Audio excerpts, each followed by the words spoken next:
si me está viendo y escuchando bien. Y si me está viendo y escuchando bien, pues comencemos de una vez la exposición de esta noche. ¿Cómo están? ¿Cómo se encuentran? Espero yo que bien. Bueno, retomamos, como lo decía la hermana Marta León hace un ratico en su oración, el estudio de la Carta a los Romanos. Alcanzamos nosotros el año pasado a terminar el estudio del capítulo 6 y dijimos nosotros en la última clase, cuando retomemos en enero, iniciaremos nosotros con el estudio del capítulo 7.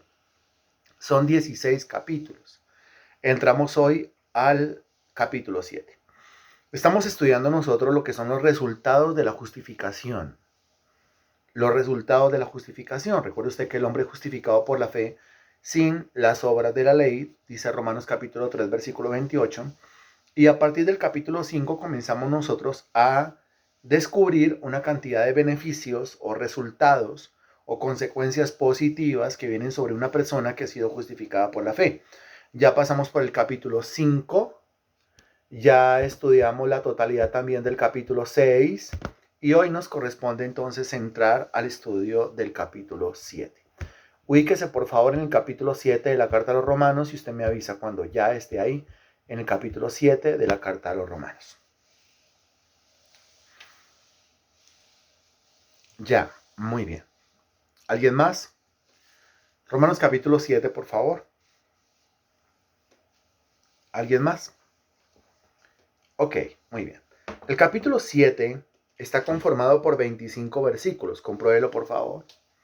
Desde el versículo 1 que dice, ¿acaso ignoráis, hermanos? Pues hablo con los que conocen la ley, que la ley se enseñorea del hombre entre tanto que éste vive. Hasta el versículo 25 que dice, gracias doy a Dios por Jesucristo Señor nuestro, así que yo mismo con la mente sirvo a la ley de Dios, más con la carne a la ley del pecado. La temática de este capítulo 7 tiene que ver con la ley de Dios. De una vez de entrada definimos, más bien recordamos, ¿a qué se refiere la Sagrada Escritura cuando habla de la ley de Dios? ¿Qué es la ley de Dios? Responda, por favor. ¿Qué es eso de la ley de Dios? La ley de Dios es, o la ley de Dios son, o la ley de Dios se refiere a... ¿Qué es eso de la ley de Dios? Responda, por favor.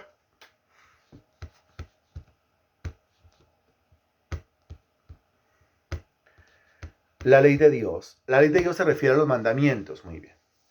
Eso es la ley de Dios. La ley de Dios se refiere a los estatutos, a las directrices de Dios. El nombre famoso para la ley de Dios o para los componentes de la ley de Dios es los mandamientos de la ley de Dios. Cuando se habla de la ley, estamos hablando de los mandamientos, que como ya hemos aprendido, pues hay más de 600 mandamientos en el Antiguo Testamento, resumidos en 20 mandamientos o 20 palabras en Éxodo capítulo 20. Vamos a dividir este estudio en algunas partes para su comprensión. En primer lugar, vamos a estudiar los versículos 1, 2 y 3. Recuerde usted que vamos hasta las 7 de la noche y lo que alcancemos a estudiar de aquí a allá. Vamos a tratar de respetar el horario. Romanos capítulo 7, versículos 1, 2 y 3. Lo leemos de corrido, por favor. Dice, ¿acaso ignoráis, hermanos, pues hablo con los que conocen la ley, que la ley se enseñorea del hombre entre tanto que éste vive? Porque la mujer casada está sujeta por la ley al marido mientras éste vive, pero si el marido muere, ella queda libre de la ley del marido. Así que si en vida del marido se uniere a otro varón, será llamada adúltera, pero si su marido muriere, es libre de esa ley, de tal manera que si se uniere a otro marido, no será adúltera. Eso dicen estos versículos, recuerde los versículos del 1 al 3. Bueno, el versículo 1, nos devolvemos para leerlo y para interpretarlo, dice, ¿acaso ignoráis, hermanos? Si habla con hermanos, está hablando con creyentes, recuerde, con cristianos, con hijos de Dios. Dentro del paréntesis dice, pues hablo con los que conocen la ley, o sea, los hermanos que conocen la ley, o los hermanos, los cristianos que conocen el significado de la ley, que conocen los componentes de la ley, que conocen los mandamientos de Dios, que saben cuáles son los mandamientos de Dios, o al menos el resumen de los mandamientos de Dios de Éxodo capítulo 20. Pregunta, ¿usted se puede contar entre los hermanos que conocen al menos el resumen de los más de 600 contenidos en 10 palabras de Éxodo capítulo 20? ¿Usted sabe lo que son los mandamientos de la ley de Dios? ¿Sabe, los conoce, los ha leído? ¿Ha leído Éxodo capítulo 20? ¿Ha leído allá cuando dice no tendrás dioses ajenos delante de mí? ¿Ha leído allá cuando dice honra a tu padre y a tu madre? ¿Ha leído allá cuando dice no mentirás, no hurtarás, no levantarás falso testimonio? ¿Ha leído allá cuando dice no adulterarás, no codiciarás nada de tu prójimo? Lo ha leído. Muy bien. Entonces aquí dice, ¿acaso ignoráis, hermanos, que conocen la ley de Dios? O sea que este capítulo lo va a entender bien el hermano, lo va a entender bien el cristiano, lo va a entender bien el creyente que tiene conocimiento de la ley de Dios, que tiene conocimiento de lo que es la ley de Dios y que tiene conocimiento de los mandamientos de la ley de Dios. Lo va a entender bien esa clase de cristiano. Si hay algún cristiano que no conoce los mandamientos, pues no va a entender nada de lo que enseña el capítulo 7. Dice, hablo con los que conocen la ley, que la ley se enseñorea del hombre entre tanto que éste vive. Lo cual quiere decir que el rango de acción de la ley es hasta que el cristiano o el hombre, porque no necesariamente tiene que ser cristiano, hasta que el hombre, el individuo, el ser humano, se muere. Cuando el ser humano se muere, pues la ley ya no puede exigirle al ser humano que la cumpla. Es mientras que el ser humano está vivo que la ley le exige al hombre cumpla. Es mientras que el ser humano está vivo que el mandamiento de Dios le exige al ser humano cumpla, obedezca. Si ya se murió, pues no le puede exigir a un muerto que obedezca una ley que está hecha para que los vivos la obedezcan. Vuelvo y le repito. Si ya el ser humano se murió, pues la ley no le puede exigir a un muerto que obedezca algo que está hecho para que los vivos la obedezcan. ¿Estamos claros con eso? ¿Quién lo está entendiendo? La ley es dada a los vivos. La ley es dada a los individuos que no se han muerto aún, que están vivos y como tienen vida, deben vivir para obedecer la ley de Dios. A ver quién lo está entendiendo, a ver quién lo está comprendiendo. Tenemos que llegar a esa claridad. No podemos exponer sin que vaya quedando claro lo que vamos diciendo. Ok, está quedando claro. En el versículo 2 y en el versículo 3 se da un ejemplo. Entonces en el versículo 1 hay una afirmación doctrinal. ¿Qué dice la afirmación doctrinal? Que la ley se enseñorea del hombre entre tanto que éste vive. O sea que el mandamiento le exige al hombre que lo cumpla mientras que el hombre esté vivo. Si el hombre está muerto, pues ya el mandamiento no le está exigiendo nada a un muerto. O sea que el rango de acción de la ley es mientras que el individuo está vivo y el individuo solamente tiene una oportunidad para obedecer la ley de Dios, mientras que esté vivo. Ya después, pues no puede hacer eso. Ya después es otro cuento. Eso tiene que quedar claro. Versículo 2 y versículo 3, entonces un ejemplo. Uno de los mandamientos. Uno de los mandamientos resumidos en Éxodo capítulo 20. ¿A qué mandamiento exactamente se está refiriendo? ¿De qué mandamiento exactamente está hablando el versículo 2 y el versículo 3? Léalo, búsquelo, encuéntrelo y regáleme la respuesta, por favor. Porque ahí hay uno, solamente uno, no dos, solamente uno. Búsquelo, encuéntrelo y regáleme la respuesta ahí en el chat, por favor. Búsquelo. Usted me dijo que sí conocía los mandamientos. Entonces, si usted lee el versículo 2 y el versículo 3, pues al leer el versículo 2 y el versículo 3, va a encontrar rápidamente a qué mandamiento se está refiriendo o qué mandamiento el apóstol Pablo está colocando como ejemplo en estos versículos. Regáleme la respuesta. Solamente hay una persona que ha contestado y más personas deben estar respondiendo. Recuerde usted que no es solamente conectarse por conectarse, sino que debemos todos estar bien eh, interactivos. ¿Cuál es el mandamiento? El mandamiento tiene que ver con el adulterio. Muy bien, lo leyó y lo encontró. El mandamiento tiene que ver con el adulterio. ¿Cuál es el mandamiento? El mandamiento dice, no adulterarás. Eso dice el mandamiento. Eso es Éxodo capítulo 20. No adulterarás. Entonces aquí dice, porque la mujer casada está sujeta por la ley. ¿Cuál ley? Pues la ley que dice o el mandamiento que dice. Recuerde que le queda muy fácil entender el concepto de ley si usted cambia la palabra ley por la palabra mandamiento. Entonces, ¿cómo queda? Versículo 1. ¿Acaso ignoráis, hermanos? Pues hablo con los que conocen la ley o hablo con los que conocen los mandamientos. Que los mandamientos se enseñorean del hombre entre tanto que éste vive. Porque la mujer casada está sujeta por el mandamiento al marido. ¿Cuál mandamiento? ¿Qué mandamiento hace que la mujer esté sujeta a su marido? Y el caso contrario también. ¿Qué mandamiento hace que el hombre esté sujeto a su mujer? O sea, esté pegado a su mujer, siéndole fiel a su mujer, siéndole leal a su mujer. El mandamiento de no adulterarás. Ese es el mandamiento. Si ese es el mandamiento. La mujer casada está sujeta por la ley al marido mientras éste vive, mientras que el marido está vivo. Caso contrario, mientras que la mujer está viva. Mientras que el marido esté vivo, hay un mandamiento que dice no adulterarás, es decir, no sea infiel, que sería como exactamente lo mismo, que obliga a la mujer a serle fiel al marido que tiene y obliga al hombre a serle fiel a la mujer que tiene. Eso es lo que enseña el versículo. Lo volvemos a leer. La mujer casada está sujeta por la ley al marido mientras éste vive. Ahora, ¿qué pasa si ese hombre vive? Si ese hombre vive, la mujer está sujeta por el mandamiento al marido.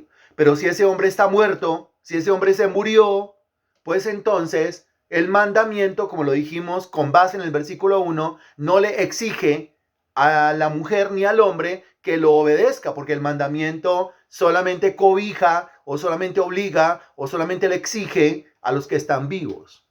En este caso no le puede exigir a una mujer que le sea fiel a su marido cuando el marido está muerto. Y no le puede exigir a un hombre que le sea fiel a la mujer porque la mujer está muerta. Es mientras que están vivos. Si se murió, ya el mandamiento pierde eficacia. Pero si el marido muere, dice el versículo 2, ella queda libre de la ley del marido. O sea que hay algo que une a esa esposa con ese esposo. Algo está entre la esposa y el esposo que es la que mantiene o el que mantiene ese hogar unido y funcionando. ¿Qué es lo que mantiene ese hogar unido y funcionando? Responda usted, por favor. Según el versículo 2. ¿Qué es lo que mantiene ese hogar unido dentro de los parámetros, dentro de la fidelidad, dentro del respeto, dentro del compromiso, dentro de la obligación y dentro del funcionamiento? ¿Qué es lo que mantiene ese hogar unido y funcionando? Pues la ley, el mandamiento. Por eso, aquí entre nos, lo mejor que puede hacer una mujer y lo mejor que puede hacer un hombre es casarse con un hombre o con una mujer temerosos de Dios. Si son temerosos de Dios, son conocedores del mandamiento y obedecen el mandamiento. ¿Entiende usted lo que es una persona temerosa de Dios? Si es temeroso de Dios, conoce el mandamiento y obedece el mandamiento. Entonces, si la mujer encuentra un hombre temeroso de Dios, ese hombre va a conocer el mandamiento que dice no adulterarás. De modo que lo que le va a ofrecer a esta mujer es un hogar unido y funcionando. No quiere decir un hogar perfecto, porque la perfección tiene que ver con la transformación del carácter de los dos, hombre y mujer. Pero sí le va a ofrecer un matrimonio unido y funcionando. Le va a ofrecer fidelidad. Le va a ofrecer no traiciones. Le va a ofrecer lealtad. Le va a ofrecer transparencia. Le va a ofrecer ser hombre de una sola mujer. Y la mujer le va a ofrecer ser mujer de un solo hombre. ¿Quién lo está entendiendo?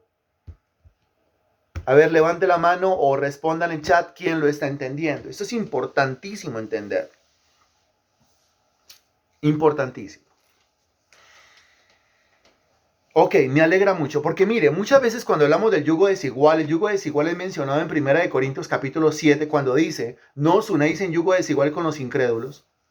Pues entonces la mujer cree que es solamente, pues conseguirse un hombre, un individuo que vaya a la iglesia.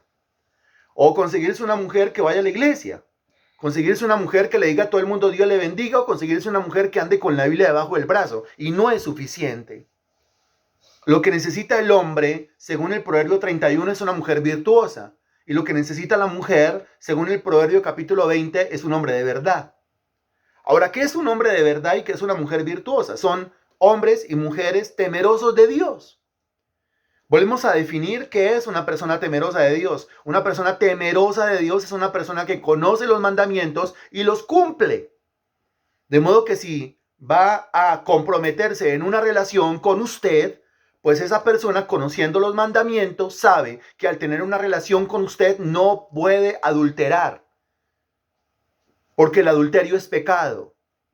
Porque la traición es pecado. Porque la infidelidad es pecado. Entonces se va a tornar marido de una sola mujer y la mujer se va a tornar mujer de un solo hombre. Eso es un hombre o una mujer temerosa de Dios. Es un hombre o una mujer que cumple los mandamientos. ¿Estamos de acuerdo con esto? Ahora, ¿qué tan valioso es encontrar un hombre temeroso de Dios? Responda usted, mujer. ¿Y qué tan valioso es encontrar una mujer temerosa de Dios? Responda usted, varón.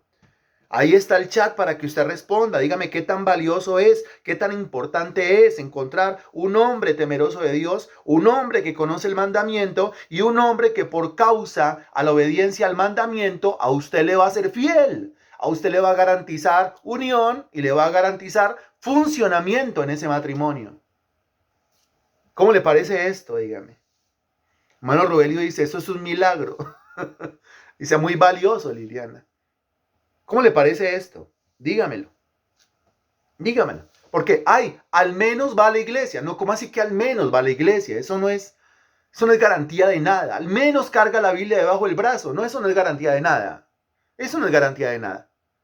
Ahora, si eso no es garantía de nada, pues el que no vaya a la iglesia, el que no crea en Jesucristo, pues ahí sí que peor. Ahí sí que yo estoy abriendo un hueco para mi propia sepultura. Ahí sí que yo estoy colgando el lazo para mi propio suicidio. Porque la Biblia dice, no os unáis en yugo desigual con los incrédulos. Y como no me puedo unir en yugo desigual con el incrédulo, yo tengo que entender qué tan igual es ese yugo en el cual yo me voy a meter. Qué tan igual es ese yugo con el cual yo me voy a comprometer. Es que si yo tengo el carácter para ofrecerle a alguien fidelidad y lealtad, yo mínimo necesito a mi lado a alguien que me ofrezca lo mismo. Y eso se da cuando una persona es temerosa de Dios. Es decir, lo repito, cuando una persona conoce el mandamiento de Dios y lo obedece. ¿Quién lo está entendiendo?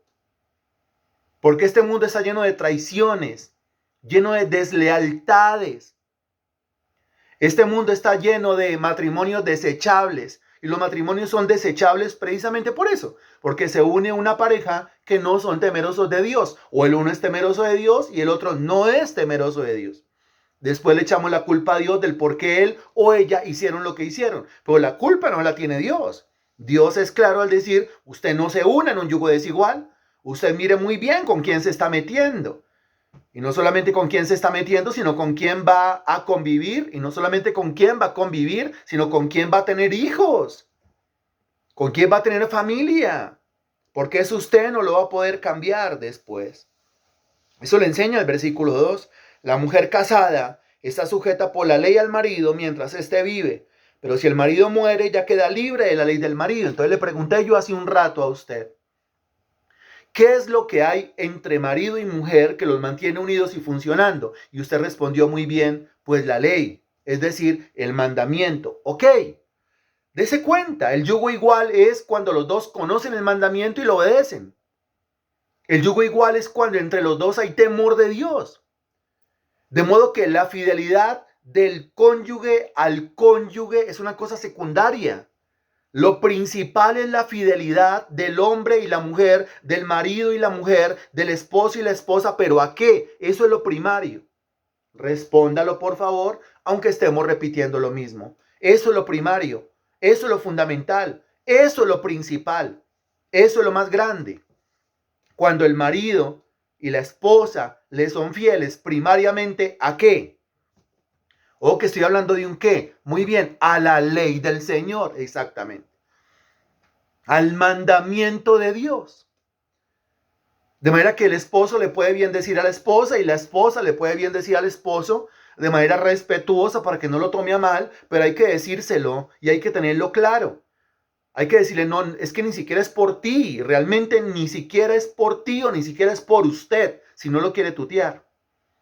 Realmente es por Dios, realmente es por el mandamiento, realmente es por la ley, realmente es porque soy una persona temerosa de Dios y eso no te lo haría ni a ti ni a nadie.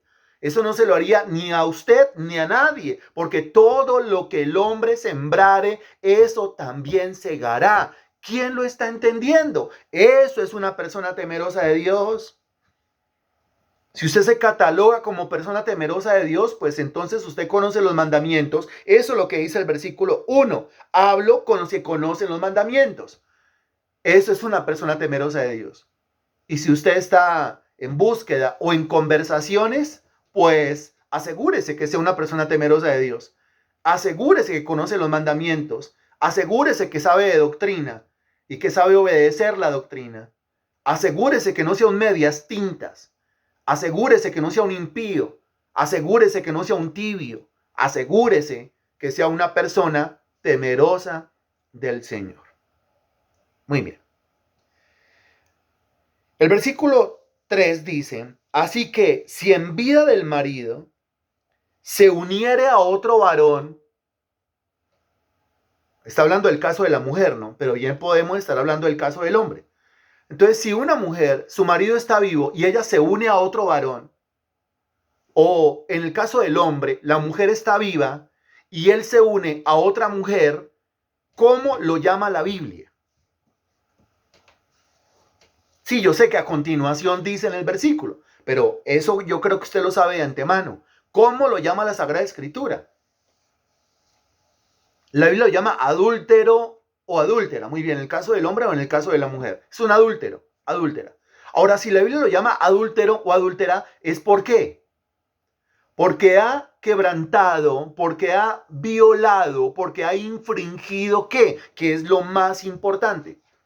Recuerde que lo que sigue es el dolor causado, la traición causada en ese corazón de ese hombre o de esa mujer. Pero lo principal aquí tiene que ver con una infracción, una violación, el haber quebrantado la ley de Dios. Muy bien, muy bien. O sea que, ojo, lo peligroso del asunto y ojo lo terrible del asunto. Porque cuando un hombre adultera, cuando una mujer adultera, se acaba de meter en problemas principalmente con quién.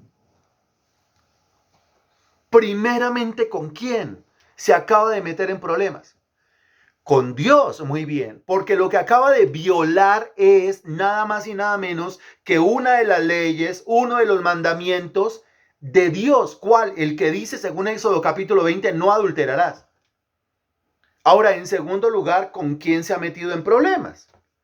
En segundo lugar, ¿a quién le ha hecho daño? En segundo lugar, ¿a quién le ha causado heridas? ¿A quién? En segundo lugar, al esposo o a la esposa. Muy bien. Por eso es que, y yo necesito que usted me lo entienda aquí, una persona temerosa de Dios no tendrá a su esposo en primer lugar en su vida. Una mujer temerosa de Dios no tendrá a su esposo como la prioridad de su vida. Y un hombre temeroso de Dios no tendrá a su esposa como la prioridad de su vida. No. Una persona temerosa de Dios tiene a quién como la prioridad de su vida.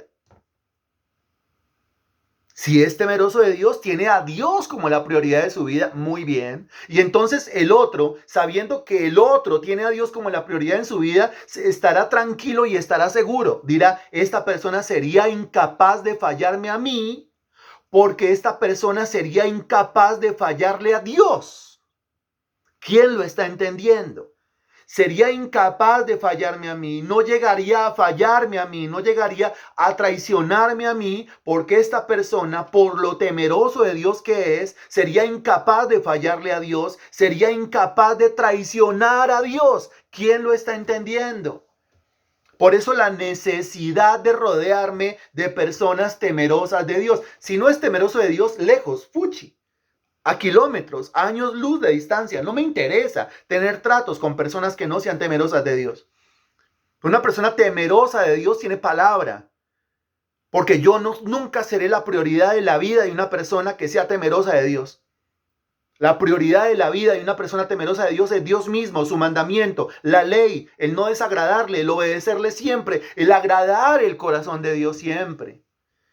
Y eso a mí me beneficia, a mí como esposo. Si yo tengo a mi lado una esposa temerosa de Dios, que tiene a Dios en primer lugar, que conoce el mandamiento de Dios, que conoce la ley, pues entonces esa persona dirá, esa mujer dirá, yo sería incapaz de fallarle a mi Dios. Yo sería incapaz de infringir el mandamiento que dice no adulterarás. Y a mí como esposo de esa mujer, pues me da seguridad, a mí me da tranquilidad. Yo viviría feliz, dichoso, encantado de la pelota. O como dice el Proverbio capítulo 31, el corazón de su marido está tranquilo, está seguro. ¿Por qué? Porque ella es temerosa de Dios.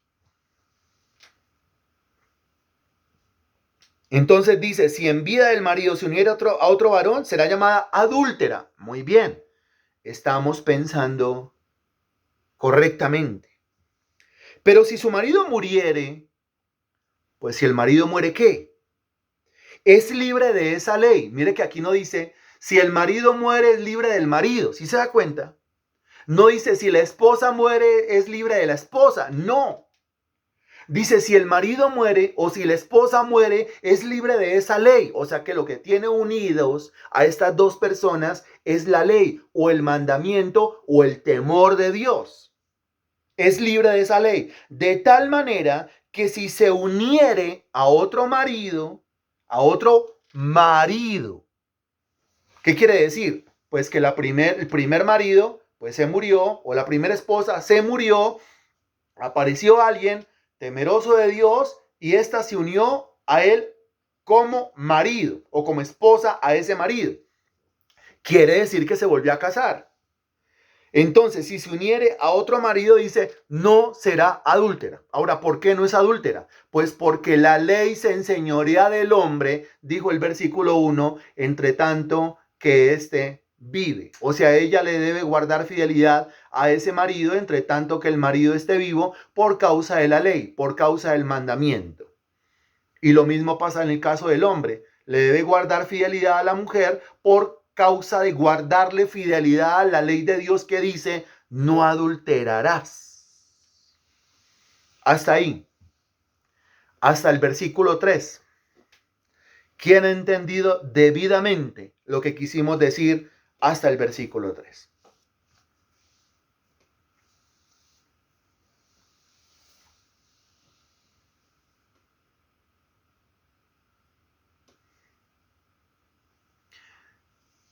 ¿Está claro? ¿Está claro? Precisamente iba a hablar de eso, porque es que aquí no está hablando de esos temas. O sea, no da aquí las causales de divorcio o no divorcio. No es el tema a tratar acá. Aquí está hablando solamente de un caso. Es el caso de un hombre y una mujer temerosos de Dios que se casaron. Ya. Entonces los dos se casaron y están unidos por medio de una ley. La ley se llama no adulterarás. Mientras que los dos sean temerosos de Dios, esa ley los va a mantener unidos y funcionando. De eso está hablando. Pero se murió él o se murió ella. Y bueno, puede ser que haya decidido quedarse así. Se quedó así él o se quedó ella. O resulta que apareció un hombre, apareció una mujer también temerosos de Dios y decidió volverse a casar. Eso es lo que está analizando acá. Entonces, si estuviéramos en 1 Corintios capítulo 7 o estuviéramos en el Evangelio según Mateo, pues estaríamos viendo temas como matrimonio, divorcio y nuevo matrimonio. Pero como no es el tema de hoy, entonces lo dejamos para una próxima exposición.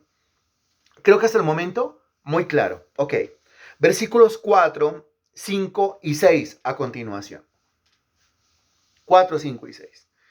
Dice el versículo 4, así también vosotros, hermanos míos, así también vosotros. Quiere decir que lo que usted encuentra en la afirmación doctrinal del versículo 1 más el ejemplo desglosado y explicado en los versículos 2 y 3 tiene que ver con nosotros. Eso es sencillamente una analogía tomada del matrimonio, que me imagino que es el título que usted encuentra en su Biblia versión Reina Valera sobre el capítulo 7. Y a continuación, esa analogía tomada del tema del matrimonio, dése cuenta que es un matrimonio correcto, ¿no?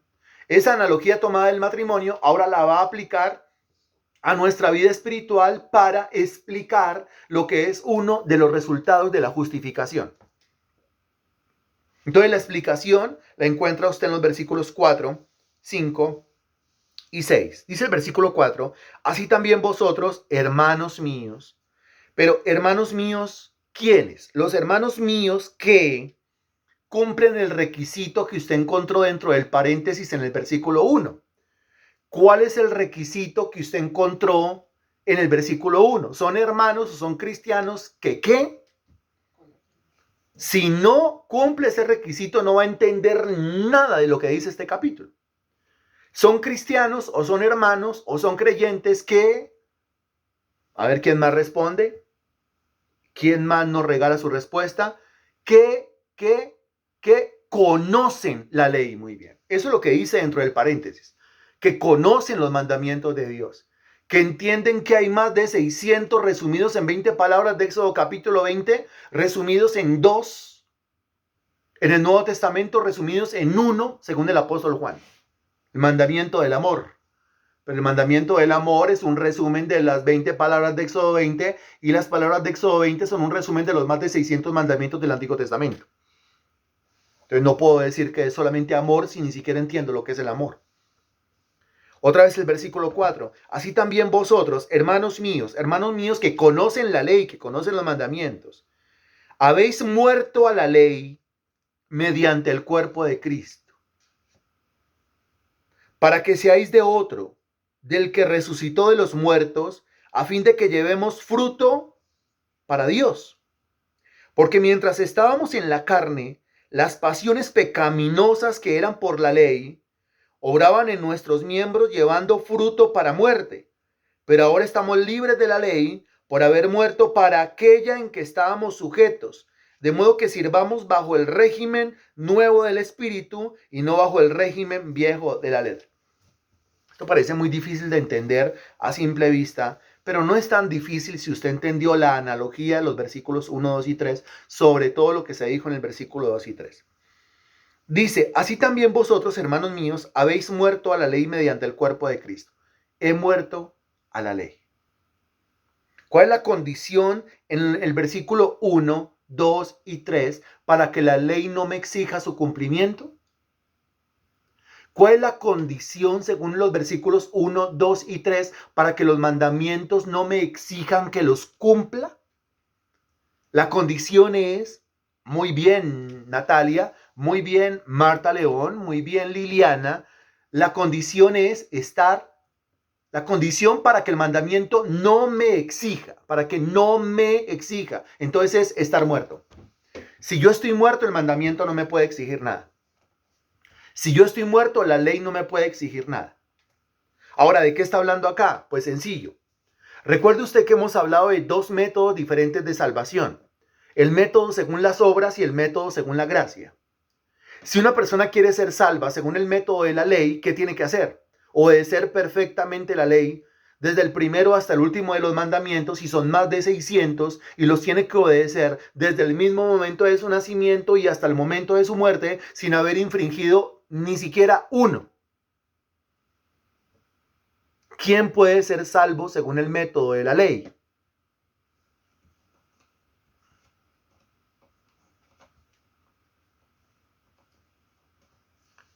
Ninguno. ¿Quién puede ser salvo según el método de la ley? Nadie. Ok, muy bien. Aquí, lo que se explica en estos versículos es cómo nosotros nos salimos del sistema de salvación bajo la ley y cómo entramos al sistema de salvación bajo la gracia. ¿Cómo nos salimos del sistema de salvación bajo el cumplimiento de los mandamientos y cómo entramos al sistema de salvación por medio de la fe en Jesucristo? Pues es que ninguno se puede salir del sistema de la ley o ninguno se puede salir del sistema de los mandamientos a menos que esté como. Usted tendrá que repetir lo mismo que escribió hace un ratico. A menos que esté como, pues a menos que esté muerto. Muy bien. Ahora usted dirá, pero pues ni modo porque es que yo estoy vivo. Bueno, vivo según su perspectiva. Pero recuerde lo que ya aprendimos en Romanos capítulo 6. Cuando dijimos que gracias a un bautismo, ¿cómo se llama el bautismo mencionado en Romanos capítulo 6? Regáleme el nombre de ese bautismo, porque fue el capítulo anterior.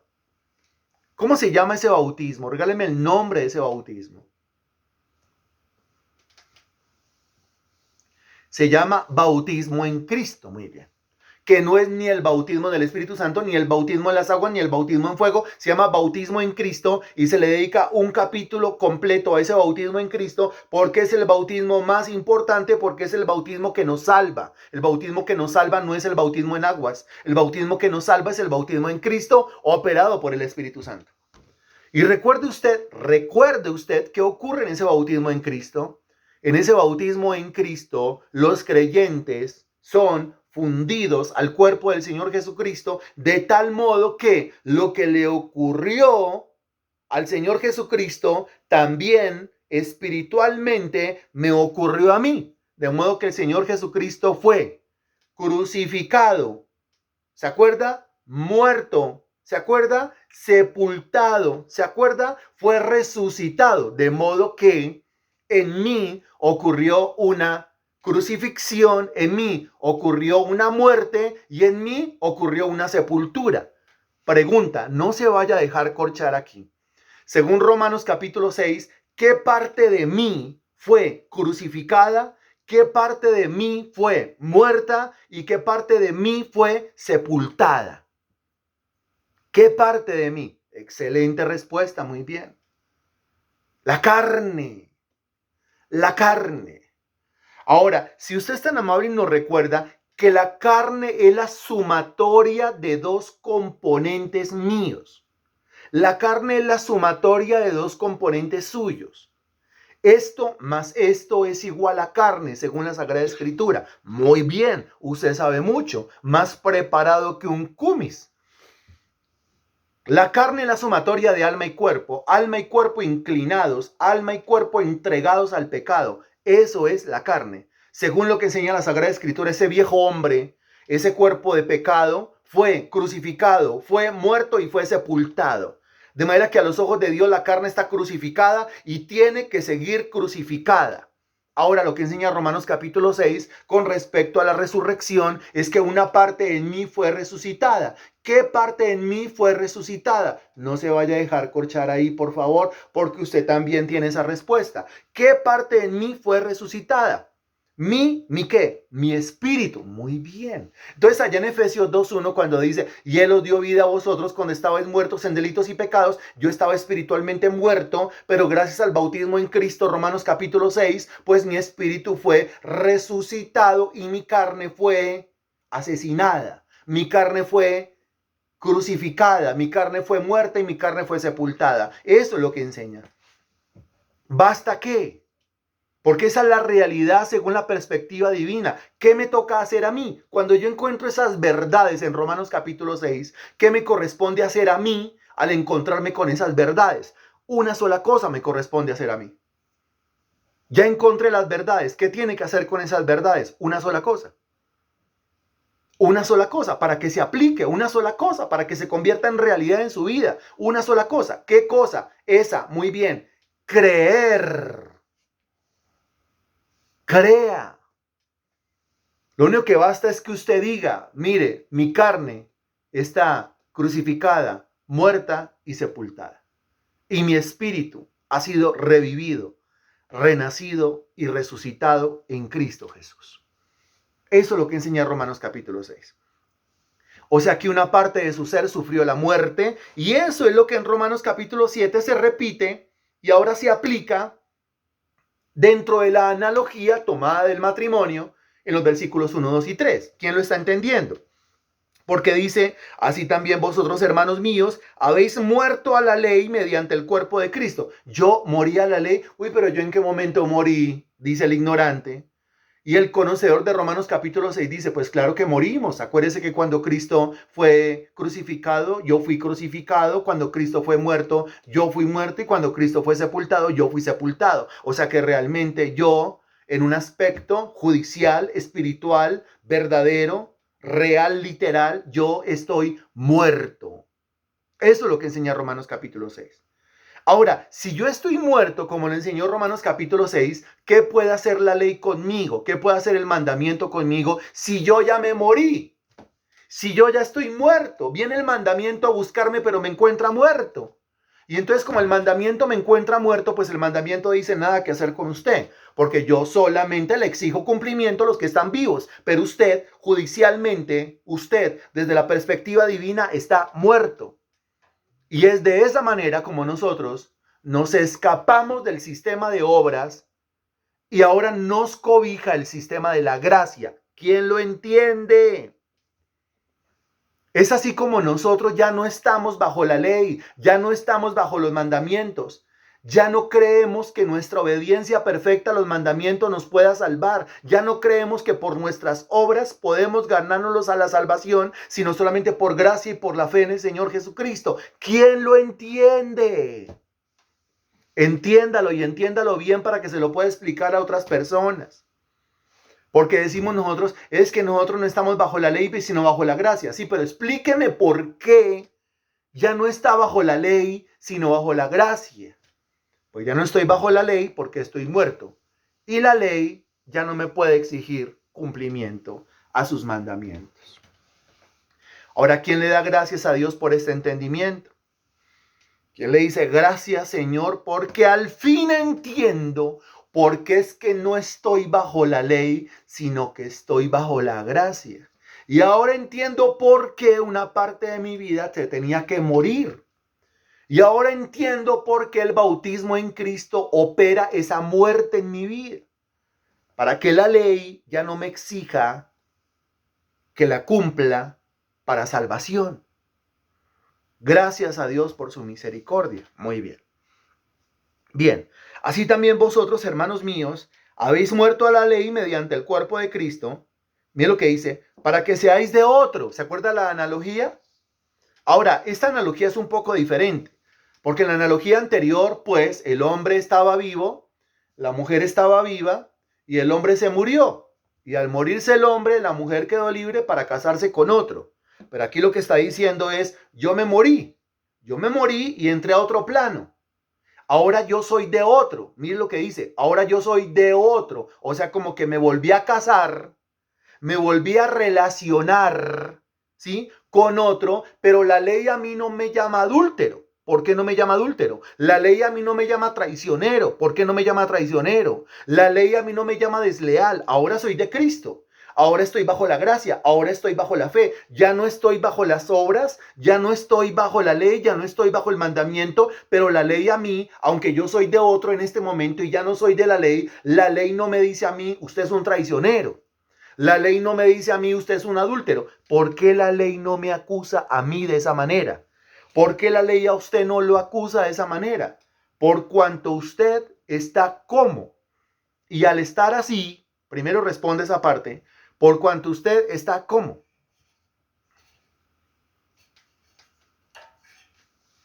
Muerto, muy bien, no, muerto, no está vivo, está muerto, a los ojos de la ley está muerto, y al estar muerto, usted ha quedado libre ¿de qué?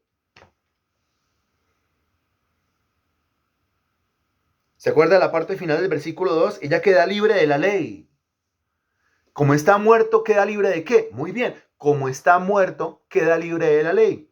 Y si está libre de la ley y usted ha entrado a otro plano, a otro ámbito, a otro nivel, a otra dimensión, en esa otra dimensión, en ese otro plano, usted está libre para unirse con otro. Ahora, ¿a quién se ha unido? Según el versículo que acabamos de leer, que es el versículo 4. ¿A quién se ha unido? Ahora. A Cristo, muy bien. Muy bien, para que seáis de otro. ¿Y ese otro quién es? Pues se responde en el mismo versículo, del que resucitó de los muertos. Ahora, ¿quién fue el que resucitó de los muertos? Pues el Señor Jesucristo. Ahora soy de Cristo. Estoy bajo Cristo. Estoy bajo su gracia. Estoy bajo la fe. Ahora el sistema que me cobija se llama gracia. Por eso dice Romanos 3:28, concluimos pues que el hombre es justificado por la fe sin las obras de la ley. Esto es doctrina y es doctrina pura. Hablaba yo ayer con una persona y esta mañana también con una persona que decía tantos años en la iglesia, escuchando mucho sermón devocional y nunca escuchando doctrina. Y cuando uno se llena de puro sermón devocional y nada de doctrina, uno no crece. Uno crece cuando se llena de doctrina. Dele gracias a Dios por la doctrina. Porque si no hay doctrina, no hay crecimiento. Si no hay doctrina, no hay maduración. Si no hay doctrina, usted dirá, no estoy bajo la ley, sino bajo la gracia. Y alguien le dirá, explíquemelo. Y usted dirá, no lo puedo explicar porque no lo entiendo. Entonces, si no lo entiende, ¿cómo lo puede creer? Y usted dirá, no, aunque no lo entienda, yo lo creo. No, no se puede. ¿No ve que la fe es certeza?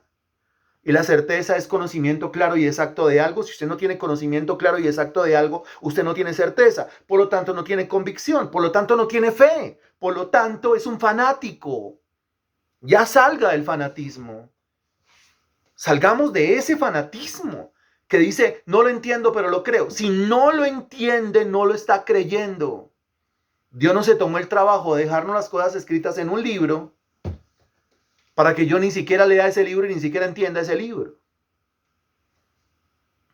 Ahora dice, para que seáis de otro, ¿de quién? Del que resucitó de los muertos. Y note lo que dice, a fin de que llevemos fruto para Dios. Eso no es matrimonio.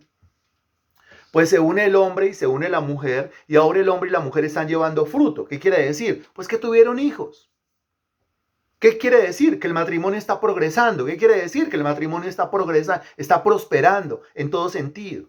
Aquí dice, pues que yo morí para la ley, ¿sí? A los ojos de la ley yo estoy muerto, la ley no me puede exigir nada, o sea, la ley no me puede decir, es que usted es mío, porque no es que yo ya me morí, y si yo ya me morí, yo ya no soy de la ley. Es como el marido muerto, la mujer no le puede decir, es que usted es mío, no es que ya se murió. O el marido no le puede decir a la esposa muerta, es que usted es mía, no la puede reclamar después de muerta. Ya no es de él, ya no es su esposa, ya se murió, es un cadáver, es una calavera. De igual manera, la ley no me puede reclamar a mí como si yo fuera pertenencia suya, porque yo estoy muerto, según Romanos capítulo 6. Ahora el que me reclama como suyo es otro. ¿Quién? Jesús, el que resucitó de los muertos. Y dice, a fin de que llevemos fruto para Dios. O sea, la idea es unirme de tal manera al Señor Jesucristo que el resultado de esa unión sea un fruto para Dios. O sea, que nazcan bebés espirituales de esa unión. Que nazca un ministerio, que nazca un servicio, que nazca un progreso, que nazca una espiritualidad, una maduración. Eso es lo que se quiere de la unión con Jesucristo. Lo único que resultó de la unión con la ley fue muerte. ¿Por qué? Porque yo nunca respeté la ley. Yo fui un completo traidor, un completo desleal y un completo adúltero con esa mujer que tenía llamada ley. Ahora que estoy unido a Cristo, ¿qué voy a hacer? ¿Me voy a seguir comportando de la misma manera? Pues no, ahora vamos a llevar fruto y vamos a llevar fruto para Dios. El resultado de toda unión es llevar fruto. Dese cuenta. Entonces, ¿para qué se une un hombre y una mujer temerosos de Dios? ¿Para sobrevivir? Yo le hago la pregunta y usted responde. ¿Para qué se unen un hombre y una mujer temerosos de Dios? ¿Para sobrevivir? ¿Para mirar todos los días a ver cómo consiguen para el diario? ¿Para qué se unen un hombre y una mujer temerosos de Dios? Ellos se unen para dar fruto para Dios. Quiere decir que se unen y lo que los une es un proyecto. Lo que los une es un propósito con Dios. Sacar adelante una obra, sacar adelante un ministerio, sacar adelante un servicio con Dios. Esa es la clase de esposa, la clase de esposo que se debe conseguir una mujer o un hombre temeroso de Dios para hacer las obras que Él preparó de antemano para que anduviésemos en ellas. Para que si el Señor dice hay que ir a evangelizar la China, pues los dos decidan vamos a evangelizar la China y ninguno tenga como prioridad el sobrevivir o el buscarlo del diario. Que ninguno anteponga ninguna otra cosa que no sea Dios y el servicio al Señor Jesucristo. Dese cuenta el resultado de esta unión. Cuando yo me uno a Jesucristo, tiene que existir, tiene que aparecer un fruto para Dios. ¿Qué es el resultado? Se casaron muy enamorados, fue la luna de miel y a su tiempo vinieron los hijos. Oh, apareció el fruto de ese amor. Muy bien, lo mismo se exige cuando yo me uno al Señor Jesucristo y cuando el Señor Jesucristo se une a mí. Tiene que aparecer el fruto de ese amor, el fruto de esa unión. Y el fruto de ese amor, el fruto de esa unión, se llama servicio a Jesucristo. Se llama evangelización. Se llama espiritualidad, se llama ir por los perdidos, se llaman hijos espirituales. Cuando usted tiene hijos espirituales, cuando usted tiene gente que ha ganado para Cristo y que está discipulando para Cristo, esos hijos son el resultado, entiéndalo, el resultado de su unión con Cristo. Son el resultado de su intimidad con Cristo, son el resultado de su cercanía con Cristo. Si yo no tengo cercanía con Cristo, es como el hombre que no tiene intimidad con su esposa. ¿Cuándo van a aparecer los hijos? Es como la mujer que no tiene intimidad con su esposo. ¿Cuándo va a quedar embarazada? Responda usted, por favor. Estamos hablando en términos bien directos. Nunca van a aparecer los hijos. De la misma manera, ¿cómo hago yo para tener fruto, para llevar fruto para Dios? ¿Cómo hago para que aparezcan los hijos espirituales? ¿Cómo hago para ganar almas para Cristo y para disipular esas almas y para que las personas vengan y yo les pueda predicar el evangelio? Pues depende de la intimidad, de la cercanía, de la relación, del apego, de lo estar pegadito al Señor Jesucristo, como un esposo o una esposa están adheridos el uno al otro. De eso depende. Hasta ahí, ¿quién lo está entendiendo?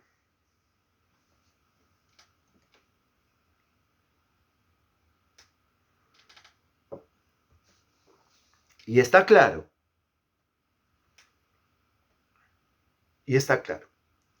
Por eso es que, mire, siempre que una persona me pregunta, ¿cómo hago yo para llevar fruto? Es que no veo yo avance, es que no veo yo que fluya esto, es que no veo yo progreso, es que no veo prosperidad. Siempre la respuesta será, pues métase con Dios, péguese a Dios, la intimidad con Cristo, la relación con Cristo. Los hijos vienen cuando hay intimidad, los hijos espirituales vienen cuando hay intimidad. El progreso viene cuando hay intimidad. El salir adelante, la vida cambiada, la vida transformada viene cuando hay intimidad con Dios. El versículo 5 dice, porque mientras estábamos en la carne, o sea que aquí está como en el espejo retrovisor revisando hacia atrás, cuando estábamos bajo la carne, que es al mismo tiempo cuando estábamos bajo la ley, porque mientras estábamos en la carne, las pasiones pecaminosas que eran por la ley, obraban en nuestros miembros, llevando fruto para muerte.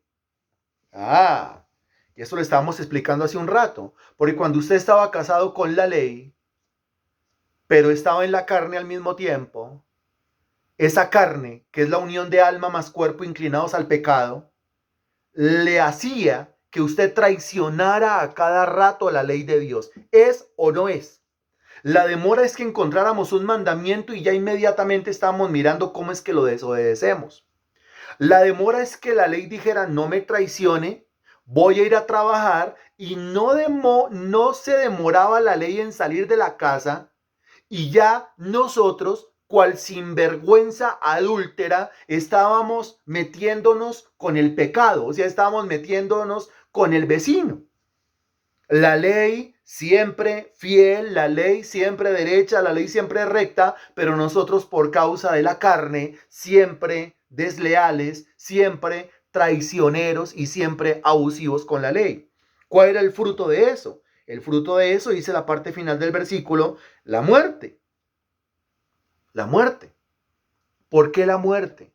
Pues porque la ley dice no adulterarás. Yo adultero. Eso es pecado. ¿Y cuál es la paga del pecado?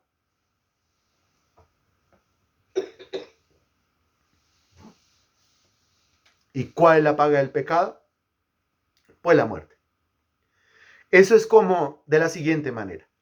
La ley, que era como el marido o como la esposa, fiel siempre, con un mandamiento que decía no adulterarás, pero yo siempre adúltero, esa ley termina no solamente siendo la esposa y no solamente colocando el mandamiento, sino que al mismo tiempo convirtiéndose en el verdugo que termina juzgando a la esposa, que termina dictaminando juicio sobre la esposa y que termina aplicándole la pena capital a la esposa. Por eso es que bajo el sistema de la ley pregunta, ¿quién puede ser salvo? Eso ya lo había contestado, pero vuélvalo a contestar, por favor. Pues nadie, ninguno. El último versículo de la noche, dijimos que íbamos a respetar el horario.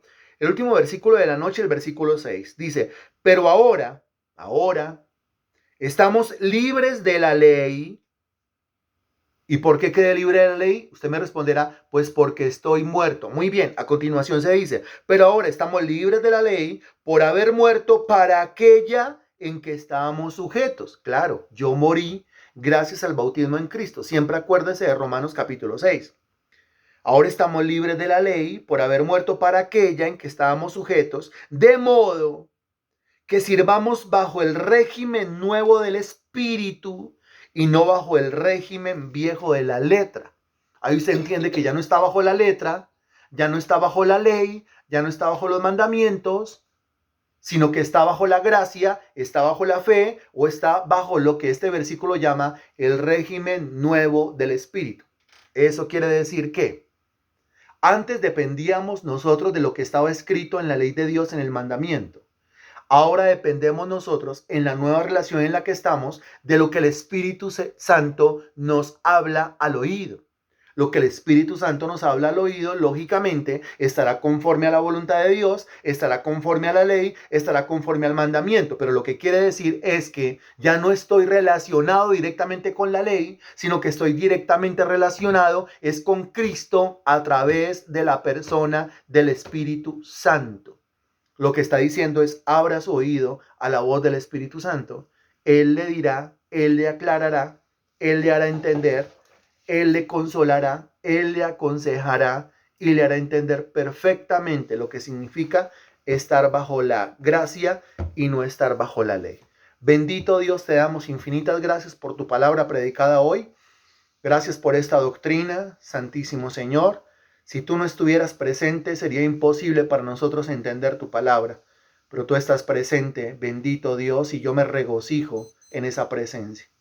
Como me regocijo en la doctrina, como me regocijo en tu palabra, Señor Dios. Gracias por sacarme, mi Dios, de estos sermones superficiales y de estas clases superficiales y por traerme, mi Dios, a la profundidad de tu palabra, a ahondar en la doctrina. Yo quiero crecer, yo quiero madurar, yo quiero ser una persona diferente. Señor, te pido que toda esta información quede clara en mi cabeza, porque de esto no solamente dependo yo, de esto también dependen otras personas a las cuales yo les comparto, a las cuales yo les predico, a las cuales yo les digo todo lo que a mí me dicen, Señor.